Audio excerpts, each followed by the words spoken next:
সম্মানিত চাষি ভাইরা যারা আমার ভিডিও দেখছেন সবাইকে জানাই সালাম, আসসালামু আলাইকুম। তো এখন আমি অবস্থান করতেছি একটা করলার জমিতে। তো এই করলার জাতটা হচ্ছে এয়ার মালিক সিড এর আলিশা জাত।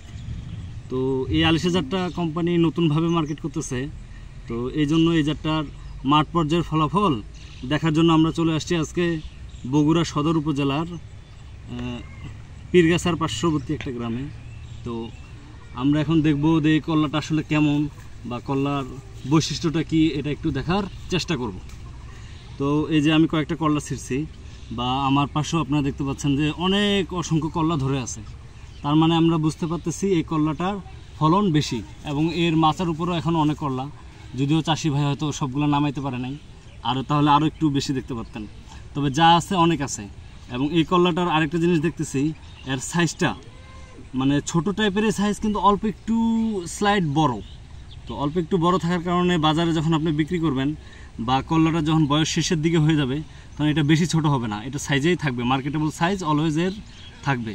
এবং এর রঙটাও আকর্ষণীয় সবুজ, গাঢ় সবুজ রঙের, এবং কাটাগুলো স্পেনগুলো অনেক সুন্দর। তো বর্তমান আজকে হচ্ছে আপনার জুন মাসের 10 তারিখ। তো এই সময়ে আমরা সমসাময়িক বিভিন্ন ফিল্ডে যেটা দেখতে পাই, গাছ হলুদ হয়ে যায়, মানে ঘন বৃষ্টি এবং তাপমাত্রার কারণে এই সমস্যাটা হয়। তো এই মাচাটা আমরা দেখতে পাচ্ছেন, আপনার গাছ কেমন সবুজ আছে, অনেক সুন্দর আছে গাছ। তো যারা করলা চাষি আছেন আমার ভাইরা, আমি সবাইকে অনুরোধ করব, আপনারা যদি করলা চাষ করেন অবশ্যই আলিশা জাতের করলা চাষ করবেন, আপনারা লাভবান হবেন। সবাইকে ধন্যবাদ।